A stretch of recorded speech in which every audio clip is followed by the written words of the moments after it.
Olá, boa noite.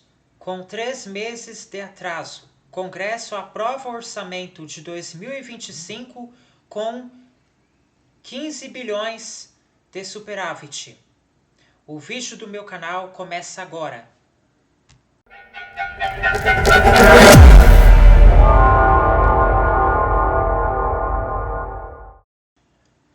Com quase 3 meses de atraso, o Congresso aprovou o orçamento para esse ano 2025. O orçamento da União detalha quanto o governo espera arrecadar e quanto prevê gastar ao longo de um ano. A lei determina que deputados e senadores votem o orçamento até dezembro. Mas, em 2024, a votação acabou adiada por divergências entre o Congresso Nacional e o STF, Supremo Tribunal Federal, que exigiu regras mais transparentes na aplicação do dinheiro das emendas parlamentares. Sem o orçamento aprovado, desde janeiro, o governo vem operando com restrições nos gastos. Só pode usar parte dos recursos disponíveis para pagar despesas do dia a dia, como aposentadorias e benefícios sociais. Depois de negociações com o Supremo e o governo federal ao longo de janeiro, fevereiro e março, os deputados e senadores aprovaram nesta quinta-feira, 20 de março, o projeto na Comissão Mista do Orçamento e depois no plenário. O relatório final só foi publicado na madrugada desta quinta-feira, 20. Durante a discussão, alguns parlamentares reclamaram da rapidez para votar o texto. O orçamento aprovado projeta para 2025, esse ano, um superávit, arrecadação maior do que as despesas, de 15 bilhões de reais nas contas públicas, cenário um pouco melhor do que o previsto pela equipe econômica. Os parlamentares fizeram algumas alterações nos gastos previstos.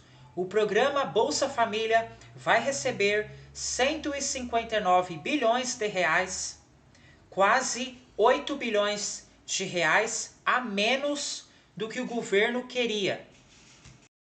O valor é menor do que o de 2024, quando o orçamento total do programa chegou a 178 bilhões de reais. Segundo o relatório, o corte no Bolsa Família vai ser usado para ampliar outros programas federais, como o Vale Gás, que terá 3 bilhões de reais esse ano. O novo Minha Casa Minha Vida terá 18 bilhões de reais. Os Ministérios da Educação, da Ciência e Tecnologia e do Desenvolvimento e da Assistência Social foram os que mais perderam dinheiro. Somadas, as 3 pastas tiveram corte de quase 9 bilhões de reais em relação ao projeto do governo. Dos 13 bilhões de reais que o governo precisa para custear o programa Pé de Meia, que incentiva a permanência de jovens de baixa renda no ensino médio, o orçamento deixou reservado apenas 1 bilhão de reais. O que vai obrigar o governo a enviar, ao longo do ano, projetos de créditos extras para garantir os recursos. O orçamento confirma o salário mínimo de R$ 1.518, que já havia sido reajustado em janeiro, e garante quase 28 bilhões de reais para reajustes salariais de servidores públicos, além de recursos para novos concursos.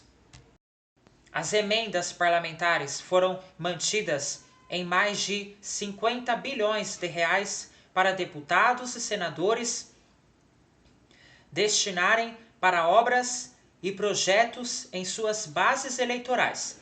39 bilhões de reais são de execução obrigatória.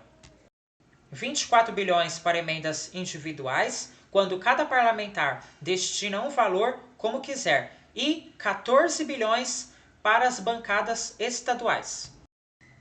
Já as emendas de comissão, que não são obrigatórias e dependem de liberação do governo, receberão 11 bilhões de reais.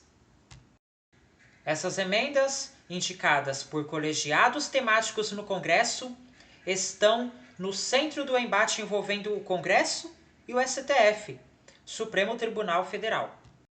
O ministro Flávio Dino, do STF, chegou a suspender o pagamento dos recursos no fim do ano passado, por considerar que não era possível saber qual parlamentar indicou o repasse, nem conferir como os recursos foram aplicados.